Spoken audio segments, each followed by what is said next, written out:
Hello, everybody, and welcome to another great Facebook Live. I think this one's a good one. It's all about Canada's youth sport outlook. If you've joined us before, we've had some incredible guests on, just talking about them professionally and also many of them preparing for the Olympics and how the pandemic affected them. But what about the youth? What about the kiddies? What about getting them back into sport? And, even the teenagers as well, getting people active, getting people healthy once again. So that's going to be the focus of today. And I want you to all take a break from the hot weather across this country. Come on inside where it's nice and cool. I'm Andy Petrillo of CBC Sports. And out of the gate for the first 30 minutes, I'm pleased to be joined by Dave DuPont, founder of TeamSnap. Very interested in getting to learn a little bit more about this. It's a popular sport management platform. It actually has more than 24 million administrators. So if you're one of the few parents maybe who haven't heard of TeamSnap, stay on board. We're going to learn a lot more about it. And then you know the name. Catriona Doan, who has represented the Maple Leaf, who has done Canada proud, who's an Olympic champion, a world champion, became the first Canadian to successfully defend a gold medal at the Olympic Games. And now that she's no longer competing, she's given back to the community and helping out at the youth sport level as well. So let's bring in Dave DuPont and Catriona Doan to Canada's Youth Sport Outlook here on Facebook Live. How's everybody doing? Catriona, I think you're out west, so how hot is it there? Well, when you said come inside to the cool places, nobody in Calgary has air conditioning. So I come inside to my 29-degree house. So lovely. Oh, no. I feel like I should just be like throwing ice cubes or something at you. Dave, where are you in the country? I am in Boulder. I'm in a different country, technically. I'm in Boulder, okay. Colorado, and we're being spared the heat here. It's only, I think it's about 20 degrees right now. Oh, that just sounds so lovely. I just want to stick my head in a freezer. So we're sweating over here while you're going to look cool, calm, and collected. And I do want to begin with you, Dave. Before coming on, I was chatting about TeamSnap, and I just said, what is this? And Catriona, obviously, she knows about it. She uses it. So what is it? How can parents make the most of it? Sure. So I founded TeamSnap 12 years ago because I recognized I'd been in the technology world for a while, and I recognized there was an opportunity to make extracurricular sports just easier. I was a coach on my son's lacrosse team, and I just recognized an opportunity to have more efficient and effective communication and coordination. So that's what we set out to address at TeamSnap, and it turns out we did a good job doing so. And also, there was and still remains a lot of demand for what we do. Initially, we focused on individual teams. Catriona was saying earlier that she is involved with 8 teams on TeamSnap, which is great. But over time, we've expanded what we offer to provide coordination and communication and a host of related activities to larger sports organizations, clubs, leagues, and associations. So that's what we've been up to, and basically we make life easier by being the hub of communication and coordination for amateur sports groups of all kinds. You may be in Boulder, Colorado, but I believe there are over 3 million Canadians on the platform as well. So they're taking advantage of that. And, Catriona, I'm sure you've heard from a lot of athletes and Olympians and how the pandemic affected them, but being involved at the youth sports level as well, what were some of the main concerns you were hearing from that group when everything shut down? Yeah, I mean, if this is a while back now, and it's hard to believe that we've gone through this now for about 15, 16 months. When sport first shut down, I saw it from a parent, from a participant, from President and CEO of Sport Calgary, Canada Games, every sort of level. And at first people, panicked, didn't know what to do. And we saw that people, as soon as sport is taken away, we want what we can't have. And so, last summer, we're looking at people getting involved in new activities and getting outside, and all of a sudden, being able to buy equipment and rentals, very hard to come by. But throughout this past year, when sport again was not really, depends where you are in the country, what province, what territory, you would have little spatters of, we had a couple of games, then everything's shut down, then this province is shut down, etc. So you see all of a sudden everybody trying to adapt. and what can we do now? And so that's where sport is at right now. Again, depending where you are in this country and whether it's US or Canada, but it depends what province or territory, we're starting to open up. I mean, in a couple of days, Alberta, all restrictions are gone. And so everything is starting. And it's foreign, and yet sport is kind of going, okay, are we ready? So the biggest concern from sport has been the finance, especially from that community level. The financial part, many sport organizations closed down. Many, I would say 50% of sport organizations are actually worried that they will not survive into 2021. And a lot of the sport organizations did not qualify for any of the subsidies, whether they were provincial, territorial, or national subsidies. So because they're not for profit, a lot of them are not charitable.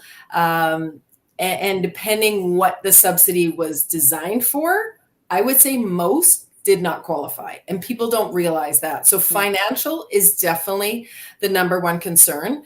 But now it's how do we get the youth back to sport? Because that's another big concern. And the stats show it. Canada Games Council did a survey, and probably half of the athletes are worried and concerned they might not go back to sport. So what do we do? Mm-hmm. Before we get into that and just the strategies that are being put in place to get people back, what kind of frustrations did you deal with, Dave? Because again, you have a platform that's in the States, that's in Canada, and Canada, as Catriona alluded to, even all the provinces here have different rules and restrictions. And I just kind of wonder, parents are like, well, why are things closed here and open over there? I mean, just how did you keep everything in line to make sure that you were also informing the parents properly? Yeah. So one of the things we decided to do at the beginning of the crisis, and this really reflects the kind of company we are, I didn't start TeamSnap just to grow a big company and make a lot of money. I wanted to do something for an activity that made a big difference in my life. Sports is still a big part of my life, but it certainly was game-changing for me, pun intended, when I was in middle school and in high school and beyond. It was a big deal in my life, and I really felt that it should be available to everybody, and it should be a lot less of a hassle than it is. So giving to the community, trying to advance sport in general has been a focus of ours. So when the pandemic started, we identified the opportunity for us to do a few things. One was we probably have more data on sports activity than anybody else in the world, because we do have 25 million users. And I should mention that Canada is actually very important for us, disproportionately important. In the early days, Canada was 1/3 of our business. Now I think it's around 20-ish%, but still that's a very significant market for us and is much more than you would expect given the relative populations of the US and Canada. So we've always had a soft spot for Canada for that reason. So back to what we did. One was we literally were providing, and we're still doing this, up-to-date information on the return to sport by state or province and by individual sport. So we could tell you that football in Canada or in Calgary is back X%, or hockey in Ontario is back Y%. So that's useful in and of itself because organizations could see where they stood relative to others. I'll tell you now, the U.S. has returned to just about 100%. And Canada, last time we checked anyway, was at 52. So Canada is returning to sports slower. And that's a function of a couple things we'll no doubt get into. The other thing we did, Catriona mentioned early on the financial difficulties that many community organizations faced. And we recognized an opportunity to help there too, in terms of just promoting best practices, in terms of how to deal with participation fees and the canceling of seasons. And we also introduced some new features that allowed organizations to collect money and give credit for the future, for instance. And lastly, we introduced, which a lot of your listeners will be familiar with, we introduced a health check feature, which automated screening for COVID-19. So we pretty much jumped in completely to helping organizations, especially organizations in Canada. Let's go back as well. So obviously the help is needed, and Catriona, you had alluded to there might be some concern people won't come back. where do most of those concerns lie? Is it financial? Is it accessibility? Because now, as you had mentioned, a lot of these sporting organizations didn't survive. So now suddenly certain communities won't have access to them. What's the main concern of kids not going back to sport? It's tough to say what the main one is. I think some families are concerned health-wise. Restrictions are easing, and there's an argument, pandemic now versus virus. That is not what I'm here to discuss, but that's what families are getting to. Are the protocols safe for my child? Are they going to continue to be safe? The return to sport protocols that sports have done are incredible. And there's a lot of common sense in that. I mean, it's checklists, it's doing a lot of the things that, as parents, as coaches, we've always said, everybody has to have their own water bottle, things like that.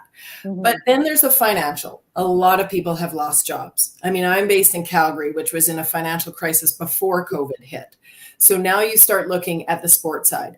Sports now have to figure out how to actually survive. So does that mean they increase the fee? They're not finding sports space because schools, at least here right now, still are not renting out their gymnasiums. So sports space is hard to come by. So that becomes competitive. Therefore, prices go up. PPE is needed, all these cleaning supplies. So there are costs on every side. So yes, it's financial.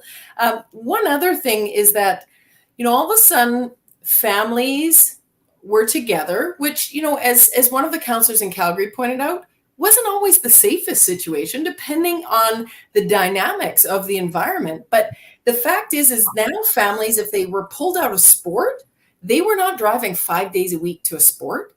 And not every family wants that back. Not every child wants that back, because all of a sudden they had time to do other things. They actually could focus on schoolwork. So when we start looking at that teenage years, it's different.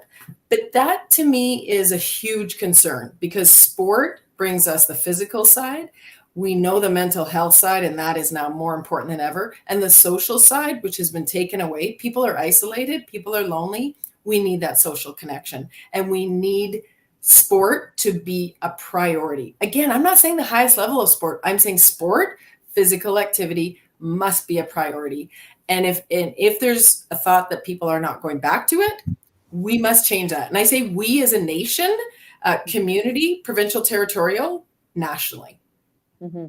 That's such a great point. The whole reset, like even with me working from home, do I want to, drive in that traffic again, and certain things that I'm also saving money on? And I would speak to parents, pre-COVID, and they would tell me their sporting schedule for their kids, and it would exhaust me. So is this a chance to reset? I want both of you to answer this one. Dave, I'll come back to you, because there's, fortunately, in crisis, there is a chance to reflect and look back and say, okay, what wasn't working before? Maybe we were just the hamster in the wheel, the grind. But now that we've had a chance to look back at it, how do we make it better? How do we emerge out of this better? I think it is a chance for a reset. I think a lot of sports will reset. There are certain sports that won't reset, and people don't want it to, and people financially can still do it. And again, I'm gonna pick on hockey, and just because it's top of mind in Canada. There are some families are like, we can still afford it. We can do this highest level. We can keep doing camps. We can do all that. Great. And the kids want it. And there will be a lot of kids who pull out of sort of some of those mainstream sports. Again, maybe it's hockey, maybe it's soccer, and they're going to go to some of these other sports. And that's what, the beauty of what we've been doing the last few months is featuring these sports that are unknown, that are possible to do safely. Mm-hmm. A sport like orienteering, which is super popular in Europe, and it has a huge following in Calgary, and all of a sudden they can't keep the numbers going. Disc golf, pickleball, things like that can be done less mainstream. Is that the way we're going? And to me, I don't care what direction we're going, as long as we keep these kids. And kids, I'm actually saying everybody, because I'm missing my old lady hockey and old lady ringette. I can't wait to get back, but I'm willing, and I've tried new things. We need to get everybody active again. Love pickleball, by the way. Underrated. People need to definitely do it more. Dave, have you been noticing any other kind of demands perhaps like that? Yeah, I'd echo a lot of what Catriona said. According to I guess this is Canada Games, 1/3 of Canadian youth are expressing concerns about, or their families are expressing concerns about returning to sport. And 1/5 say they don't expect to, at least organized team sports. That's a real issue. I believe that when we get further down the road with the return to sports, the numbers of people concerned or saying they don't want to participate will go down. But nonetheless, we are seeing concerns. And I think this is an opportunity to reset. I agree with Catriona that we want people to be more active in general. We want people to participate in sports. And I think it's a great thing that some of the lesser known sports are becoming popular.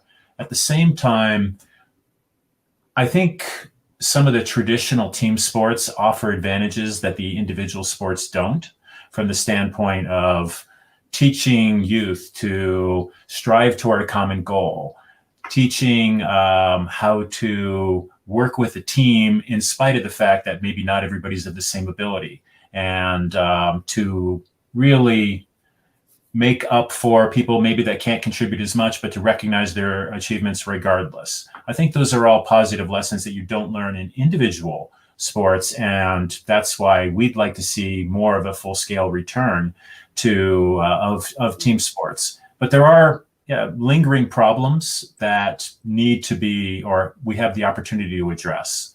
I mean, it's been repeated quite a bit over the last year and a half, but there's an expression, never waste a good crisis. And I think that applies here. We have the opportunity to address, for instance, inequity in sport. Sport has been known, team sports in particular, have been known for a while as a means for folks to escape maybe adverse socioeconomic circumstances. And that's becoming harder because of the cost of elite programs, for instance, and a tendency in North America in general to really put a lot of money into certain sports. That ultimately leads to more and more elitism, and that's not a good thing. The cost overall is a big component to that, and I think we're already starting to see some ways to reduce the cost that I think in the long run will play out well. So I'm an optimist, but certainly the issue I mentioned and others are ones that we can address now. We have the opportunity to.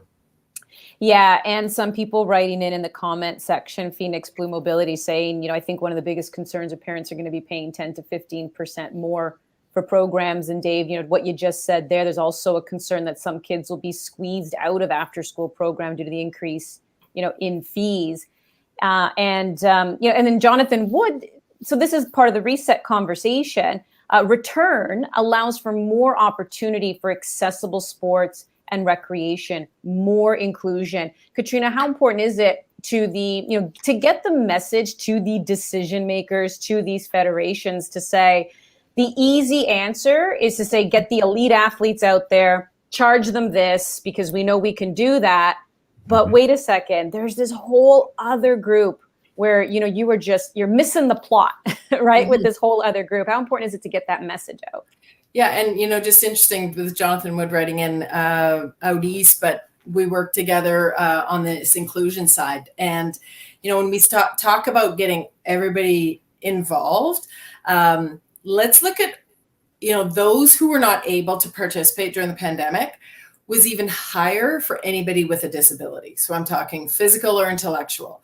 And so now that sport is starting back, Calgary just created the Calgary Adapted Hub powered by Jumpstart. So Jumpstart had a huge grant, and all of a sudden Calgary is building these programs, and they started online ones through various facilities for people with disabilities. And so that's what we need to make sure is that as we get back, we're talking about the fee side. I don't know who you charge what. This is a whole issue. But we need to get those athletes. We need to get the athletes at the high performance side. We're going to be watching them soon in Tokyo and then in Beijing, because we need those youth to watch and to be inspired. We need that. And yet we need every single level, because we need the youth to believe that this is possible. And so let's get going. And again, we bring up Canada Games. Canada Games is across the nation. It includes Special Olympics athletes, para athletes, and able-bodied athletes. So, we need these events to happen. We need the athletes to get involved. Who pays for it? One of the biggest things, and this is unknown, is that, with huge amount of money that was put into sport in the last federal budget, and it was more for community sport, went to the provinces. A lot of our members at Sport Calgary don't fall under a provincial sport organization. So they fall through the cracks. Nobody is responsible for community sport.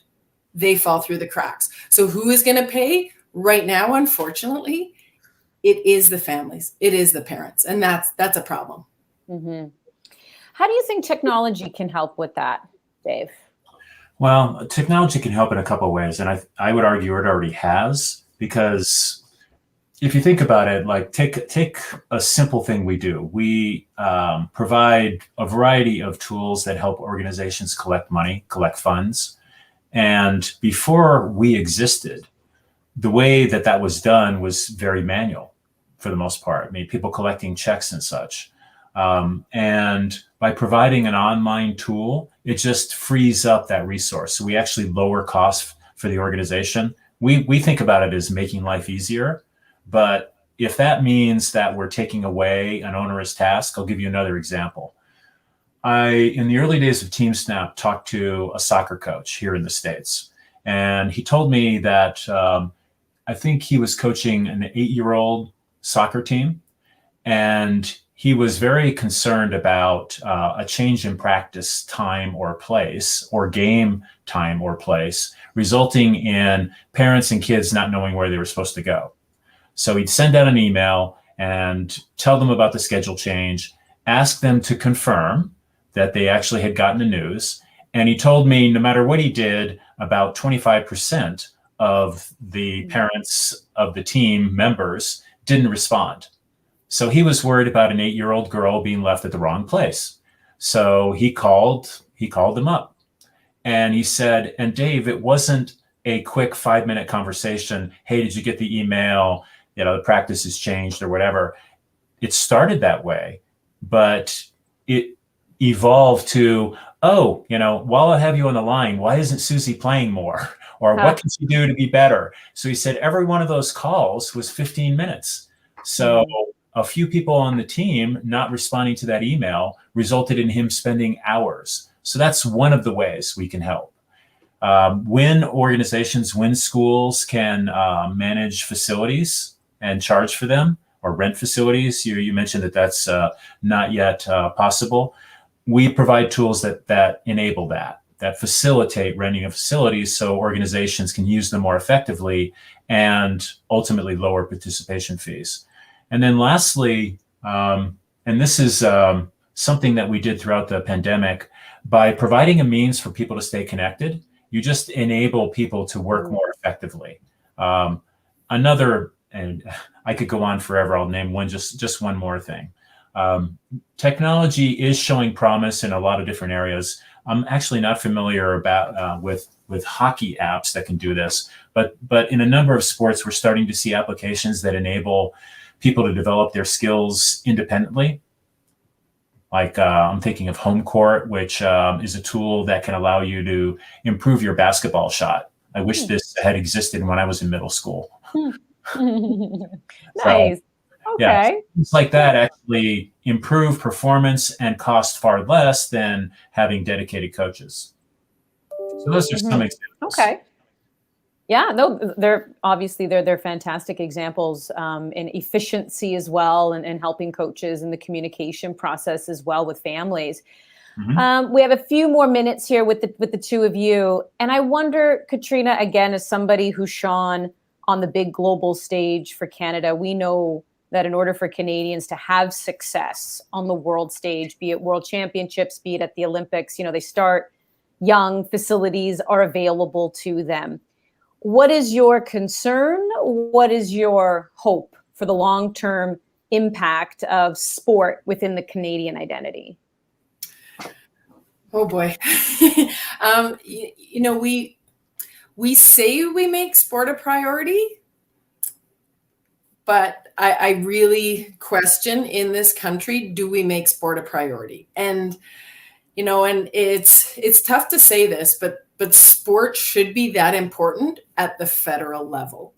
And, we have some great work by Mr. Guilbeault and by Adam Van Koeverden, but we need sport to be independent and to have a bigger voice, to be so important, because we know that it's not just in making our country proud. It's not just in representing the maple leaf. It's not just in showing our national values. It's about health. And sport trickles down much farther. It's about physical health. It's about mental health. And now, coming out of this pandemic, it's about that social health. So when you talk about a reset, to me, this pandemic, sport needs to be a priority in every single community across our country, in every single province and territory, and nationally. We need to put sport up top, because it trickles down into our healthcare system. And we are in a bad situation, not just coming out of the pandemic, pre-pandemic. We were struggling with a lot of health issues, and we know how good sport can do that. And we were just talking about, even within team dynamics, how that can help. We know that the correlation between sport and business is huge. So people who are involved in sport, that's often what companies are looking for, because they've had to deal, with teams. They've had to deal with struggles. They've had to deal with success. They've had to deal with failure. So we do put it up high. We say we do, but I really believe that we have a long way to go in our nation in order to truly put sport as a priority. Dave, I'll have you answer this one. What's the difference you've noticed with the way the States has come back then with sport compared to Canada? Well, the States has moved faster, but I'm not sure for the right reasons. I'll make this observation about the U.S. and Canada's response to the virus at a high level, and then I'll jump into sports. So at a high level, the U.S., I think, my Canadian friends were appalled, but the U.S. did a horrible job at the beginning of the pandemic in terms of just having equipment, testing, and everything else, and even having coherent and consistent approaches to the virus across the country. And it became very politicized. Some places never really shut down at all, and other places were the opposite end of the spectrum. The salvation of the U.S. was in our investment in vaccines. So that investment enabled us to move toward a much more vaccinated population than was the case in Canada. It's kind of the reverse. Canada handled the initial stages of the virus well, and just, for whatever reason, the rollout of vaccines has been a little slower. My understanding is Canada's about a quarter behind. That's it. But I actually think, I realize that there are differences among the provinces, but the reaction to the vaccine was not as politicized in the States. And I think that was overall much more positive on a country level. And I think, I would not ding Canada for being a quarter behind the U.S. I mean, I think the country and the individual provinces and communities are just being thoughtful about ensuring safety. And I think that's a good thing. So in a quarter's time, I figure Canada will be in the same position as the U.S., and that's mostly restored to full participation. I want to echo Catriona's comment about governments recognizing the importance of sport and the opportunity we have to do a much better job there in both our countries. The country that comes to mind that does a fabulous job here is Norway. And it is, there's a government ministry of sport. There's plenty of money for participation. Everybody can play that wants to. That's not the case in our countries, respectively. I also think there's a role for companies, and this is something that TeamSnap has dedicated itself to. There's an increasing recognition. I'm a big believer in enlightened self-interest, doing well by doing good. And I think this is in particular an arena which companies step up and contribute in. And TeamSnap is certainly doing so, and we are planning to do more. Well, we appreciate all the work that you do, Dave, Catriona. always being a voice and an incredible role model. Appreciate what you do as well. And thank you so much, the two of you, for taking the time today, sharing your thoughts and sharing your involvement as well, and getting the kids back, because it's needed. It's needed to get them back to activity and being healthy. Dave DuPont from TeamSnap, Catriona Doan, Olympic and world champion in speed skating. So I'm going to say goodbye to the two of them. And we're going to be bringing in some other guests as well, 3 other guests. Love Catriona and Dave. That was some great information there.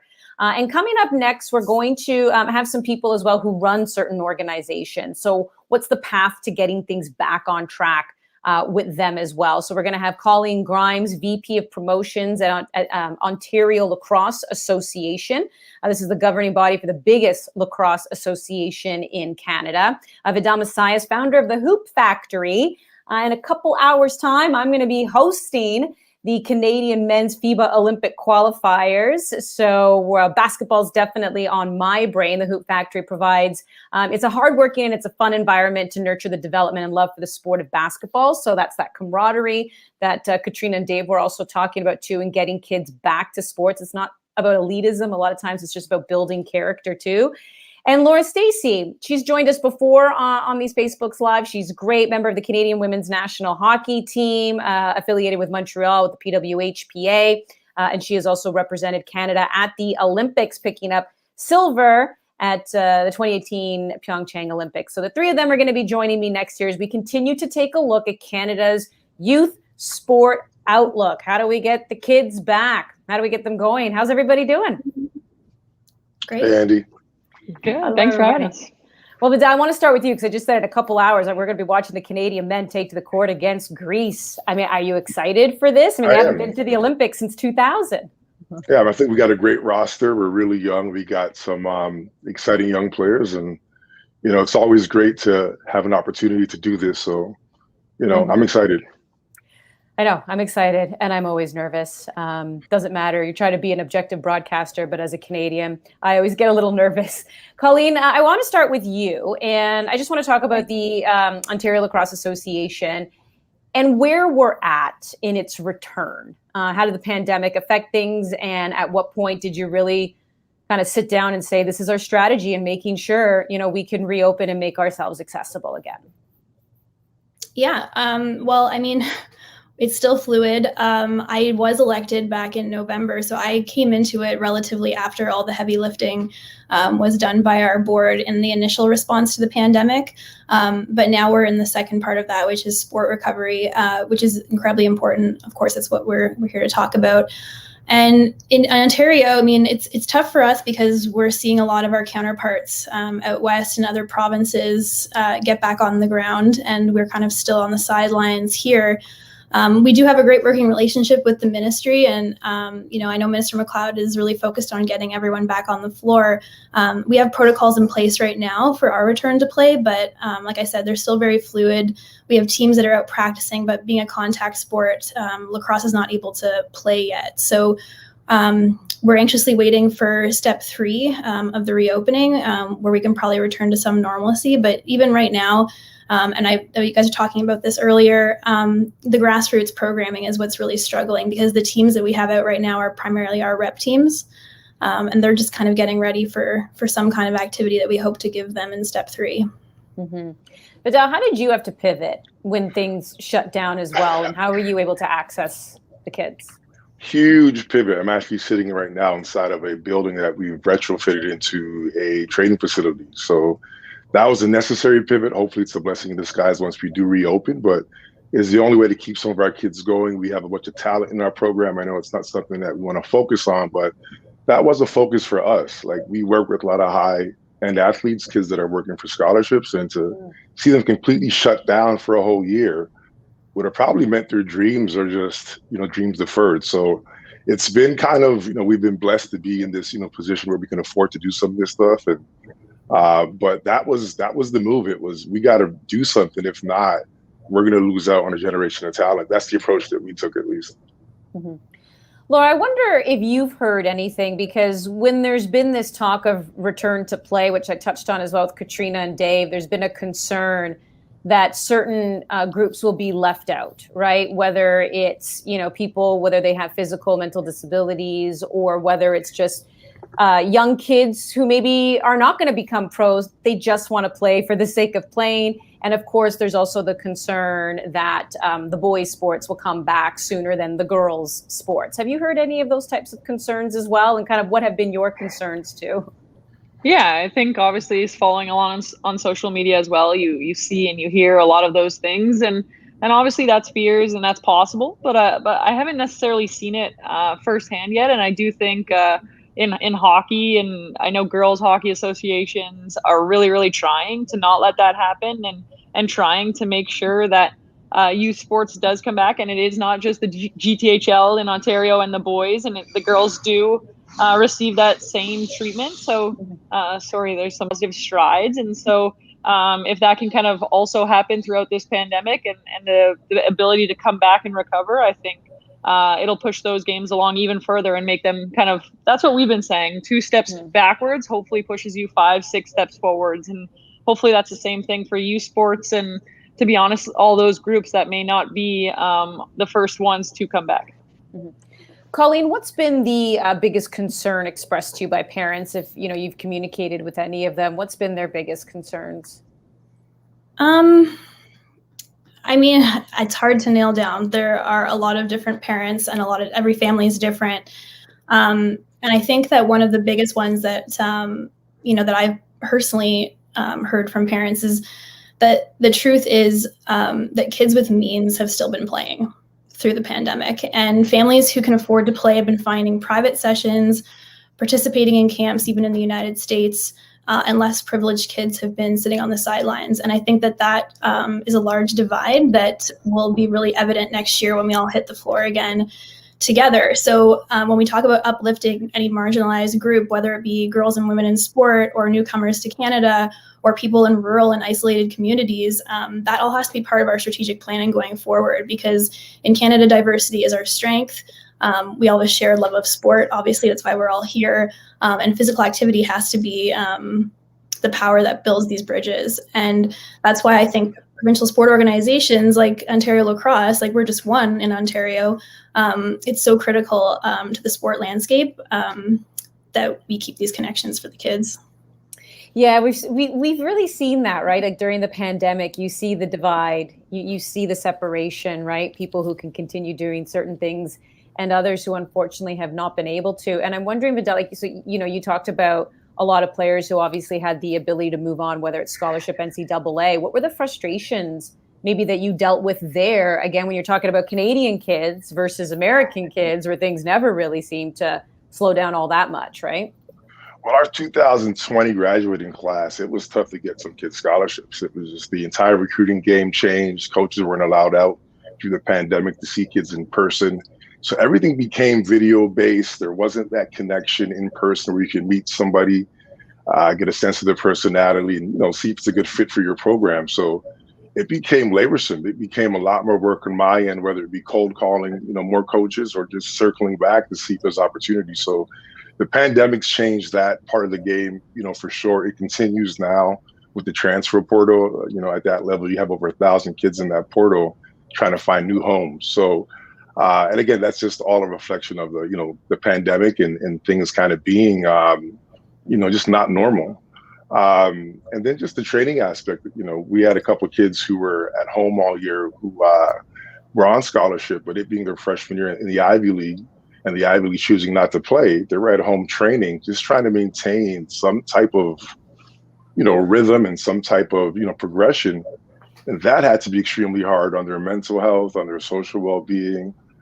Your freshman year is supposed to be the best time of your life. So it was tough to watch them go through that, and to know they're not going to have that normal experience that I went through, that this is a big reason why, I'm in this, is to give back and to see kids have that experience, knowing how much has changed, my life. So, nothing's been normal. It's impacted kids at every level. We talk about, fees, and we talk about kids who can afford it versus, the have-nots. I think the pandemic has exposed, all these socioeconomic issues that are in our society. I think sports always has a way of revealing things. Big reason why I love working in sport. It's still one of the more, honest and truer forms of expression. Like, sports are sports. Like, there's going to be a winner and a loser. There's going to be a team that comes together and finds a way to make it happen, and then there'll be others that are not. And that honesty, is something I love. And and the kids love to compete and figure out where they're at as well. So I've just seen it impact our program. The kids I work with on every level. We're going into our second summer where our summer camp participation is going to be so low because of capacity. This is the most popular game in our country right now. So I'm sure we'll bounce back, but I think it's exposed a ton of inequity, as we're talking about, and also the need for a whole bunch of restructure. Mm-hmm. Oh yeah, we'll get to the reset conversation. Yeah. But Laura, how important was it as well to see the PWHPA get some games in? The NWHL obviously had their bubble as well, because when you're looking at young girls, they're just young kids, and they look up to role models, and they're seeing the male pro athletes continue in their seasons. How important was it for you as well to hit the ice, to just continue doing what you're doing, but also be that role model, to also say, like, let's get pro sports back for women. And in order to encourage that too, you gotta continue supporting at the grassroots level. For sure. I think one of the big things that our motto is if you see it, you can dream it and you can be it. And so for the past year, nobody's been able to see it. Nobody's been able to dream it. All those little girls watching have no idea where we went, what we're doing, if we're even playing anymore. And so I think having that PWHPA showcase was huge for not only us getting to play, but even for them getting to say, like, hey, it still is possible. They are still playing. There is still a professional women's hockey players out there. So I think it was huge for us. And huge for the little girls. And I think this year, obviously, they haven't had any opportunity to play. I think I usually put a charity road hockey event just for kids to come out and play. And a bunch of my teammates run camps, and those are all being canceled because obviously they're unable to come together. So even those small opportunities where young girls have the opportunity to see us, meet us, watch us, aren't available. So I think having that one showcase, and hopefully the World Championships and even more to come, I think it is a really exciting time, and hopefully it does keep pushing those boundaries and opening the eyes of those young girls, saying, hey, it still is possible, even if I may not have had the best year, even if I may not have had the chance to play. If I stick with it, if I keep dreaming, if I keep practicing and wanting this, then maybe it will work out, and maybe I will still keep playing. Side note, speaking of World Championships, so we know it's been rescheduled for the women in August. Were you happy, though, to see the outcry when, the women's World Championships were canceled, but yet at the same time the men's were happening and the men's under 18? But were you at least like, we're turning the corner here? Yeah, for sure. And I think it pushed it to happen sooner. And I think it's one of the reasons that we are having it in August. And I think Hockey Canada fought really hard for it. I think the IIHF did want to pull it off for us because they knew how important it was to the athletes and to the world. And I think you're right, the outcry and just seeing it on social media, it really gives you shivers. Even what we saw on social media with the PWHPA, it is people are following, people want to watch, and it's just a matter of getting it out there, getting it more visibility, and just keep going with the momentum that we are bringing and starting, because it's there, like you said. Mm-hmm. Colleen, a lot of people have been writing in, and I'm sure is no surprise to you, the biggest concern about getting kids back into sports are the costs, and how, associations, of course, would probably have to raise fees in order to keep going because of what you lost in the year and a half. What are some of the biggest challenges for you when it does come to cost, the finances? Catriona, Dave earlier, really big on getting the word out to the federal government, that sport needs to be high on their priority list, especially when it comes to finances. So what are the challenges as well for you to get this going without also kind of, alienating certain people perhaps who can't afford maybe a raise in fees? Yeah, I've had very unfortunately had experience with this at the board level for, supporting all of our member clubs, but then also I'm involved in my own local club and was when the pandemic initially hit. And I guess community sport organizations are, we're not for profit in nature. And when volunteers are preparing and approving budgets, they typically only project a nominal surplus. We're not there to make money. We just we base our registration fees based on the cost that we need for the following season. So usually planning for a season requires financial commitments well in advance of our registration even opening. So of course, when the pandemic hit, some of those registration fees had already been spent on, uniforms, securing facilities, and that all, had to be refunded. And there's a whole process for that. So it was very difficult for some of our clubs to offer full refunds for their members, which of course is not very helpful to anybody in a pandemic when people are losing their jobs, and families and parents, can't really afford for us not to give them a full refund. So at the Ontario Lacrosse level, we've been really fortunate that we were able to provide some of our members with financial relief. And some of them have been fortunate enough to benefit from the Canadian Tire Jumpstart Sport Relief Fund. That's been huge, I know, for a lot of our clubs. But unfortunately, there are some smaller clubs who have been hit very hard by this pandemic. And, it's been difficult for them to get off the ground with their RTA or return to activity because of that. Mm-hmm. Is there a concern? I don't want to be doom and gloom because I'm feeling pretty positive. I got my second dose today, yay! Although I feel horrible. But I'm wondering though, are there contingency plans if there is another shutdown? Like, is that something you have to keep in mind as well, Colleen? I think we all will going forward. I mean, I know there's no playbook for how to deal with the pandemic. No one was expecting it. I think definitely now it's something that we'll all be mindful of going forward. When we are planning for our season and looking at ways we can save on costs and things like that. But like I said, all our provincial sport organizations, we're not-for-profit in nature. We're not looking to increase fees because we're looking to break down barriers, which is the most important thing, I think, going forward, is to actually shift our focus to our grassroots community programming, because that is where we're going to be able to recover. Mm-hmm. What about you, Vidal? What are some of those challenges as well? And now you kind of look at the financial book and you're like, okay, how do we do this moving forward and not leave anybody behind? I think it's all about the grassroots level. As they mentioned, that's where it starts, right? Just nurturing a love of the sport, a passion for the sport. Without that, you can't continue, right? So we've got to really rebuild at that level up. And I think we have to really change our mentality here. I think, I don't want to mess her name up, Kathleen, sorry, not Kathleen, from the first part of the panel. I think Catriona. she nailed, sorry, Mm-hmm. Catriona. I think she nailed it, in terms of, we're only kind of viewed as a community entity. And until collectively we're looked at through a different lens where we're really at the front lines of our future, right? I don't think we're really seen as that, right? We're building the confidence, we're building the competitive nature, and we need to start to understand that, obviously our teachers, have a new appreciation, a newfound appreciation amongst parents, I'm sure, through the pandemic. And I think youth coaches need to have, kind of be exalted in the same way where the work that we do is priceless. We're many times setting the pathway for young people. And it just needs to be looked at through a different lens where, what we're doing isn't just community based. It's national work. We're building the future leaders of our country, and it needs to be looked at as a big time priority. So getting back to the grassroots, I think we have to find ways to empower these programs, empower these organizations, make sure they continue to exist. Much of that, again, is helping them, turn themselves into a legitimate business in some sense, whether it be nonprofit or for profit. We've got to start structuring our sports organizations where they can withstand on their own and not just be reliant on the government, whether that's for space, whether that's for funding. I don't think we're there anymore in our country. I think we're better than that.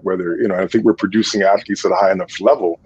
And again, it's not all about that, but there's a correlation to that, right? If athletes, from our communities are looked at in the right lens, we're some of the biggest natural resources our country has to offer. When we export athletes, there's a national pride that Canadians carry. And I don't think we have that mindset collectively. And I don't think we see it as important that our talent doesn't slip through the cracks. Right. And we're a very talented country, especially in sports, especially in, entertainment. I think the strides we've made in the past 10 years, on those two fronts alone have really proven that. And it's time that, our policies, our processes, the entire structure, is reflective of that. And it's not looked at, as she, mentioned earlier, where it's just a community thing and, no big deal. Mm-hmm. Yeah. And it does, and you bring up a good point where it doesn't feel like sport is kind of a no big deal anyway, right? Even from a mental health point of view, physical health point of view. What have you noticed too, from your athletes? Like what were they struggling with during this time? Why, to say it's so important that you need them to come back to sport and we need the support. Yeah. So I've been in their shoes. I can't imagine being 14, 15 years old in the middle of a process where I'm chasing this goal and I'm told to just stop completely. Right. So you've got all this built up energy. You're no longer connecting with people who are like-minded, who are maybe chasing, similar goals, and you're not connecting. And I think that's the biggest thing that sports does. It connects people. It connects cultures, countries, religions. Sports has that power. So to not have that connectivity for a whole year where you're interacting with your friends and your buddies and your coaches and you're building those organic relationships with people that you most likely will have as friends for the rest of your life. Like all of my friends are from my sports team. So those relationships, as we've seen, tend to last a lot longer than the people we meet later on in life, as well. So, that's what worries me. It's just over the past year, there's been all these elements on different levels that are not just about the sport, but it's about what you get from the sport that I've never gone through. And to be quite honest, I don't know if and when and how you recover from that. And I think that's, I think this whole thing at one point is going to be one of the biggest case studies, of all time, right? Yeah, that is for sure. Laura, when you take a look at, if you look at community groups, maybe perhaps, like what would be some thoughts? What would be your advice to just getting kids back? I know you were saying that you host some charity things as well and other people, and I know that they've been shut down with the pandemic, but with things slowly opening up, where do you feel the biggest impact would be in attracting kids back to sport?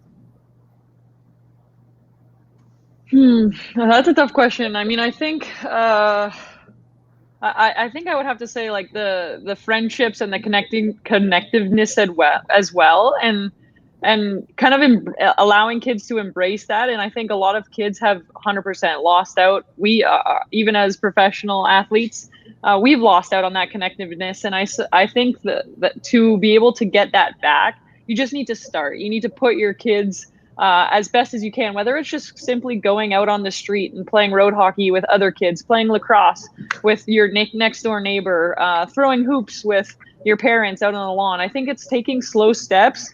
That being the start, the weather's starting to get nice. It's so much easier to be outside, to be active, to play those games that you weren't able to play when you were cooped up inside all alone all winter. So for me, I think it's that just starting. And I think once you start getting your foot out the door and realizing what you missed, what you weren't able to do when you were in lockdown, I think that's a really huge start for kids and for parents and for families. And then from there, I think organizations obviously trying their best to start just even getting groups together, and not only on Zoom, whether they can just meet at a field for small amounts of time or whatever the rules allow. I think finding a way to connect and bringing teams back together, bringing small groups of people back together. We're now in the gym with 10, 15 people. And to be honest, that makes a huge difference versus being alone, being with one other person. I think just taking those small steps of now we're 10 people, now we're 15, now we're a whole team again. And I think even being in that small group and connecting with somebody different, connecting with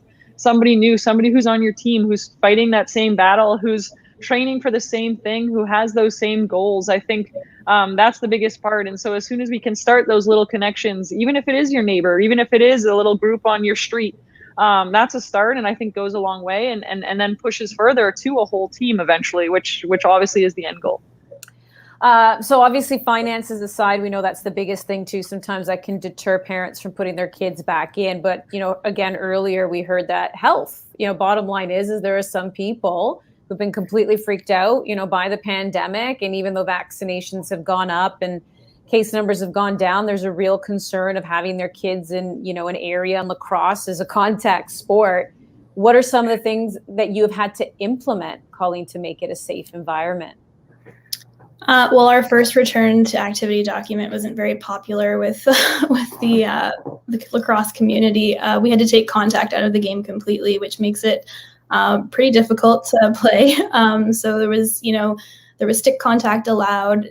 We have relaxed those a little bit in our new RTA, but as I said, we are seeing some really positive things, and we're hitting our health goals, and I think that we'll see us going into step 3 and being able to get back to some sort of normalcy, which is kind of what we're all just hoping for right now. But I would echo what Laura said, and that's what we've been telling clubs, is just get out and play road hockey, play backyard lacrosse, play with your neighbors, play at the park. And I think all organizations should be focusing on promotional programs right now that aren't really focused on skill development or recruitment. It's just about showcasing your sport and kids playing lacrosse, and that's for us. We want to see kids put sticks in their hands and play out in the community. And for some of us, we typically play box lacrosse inside in an arena.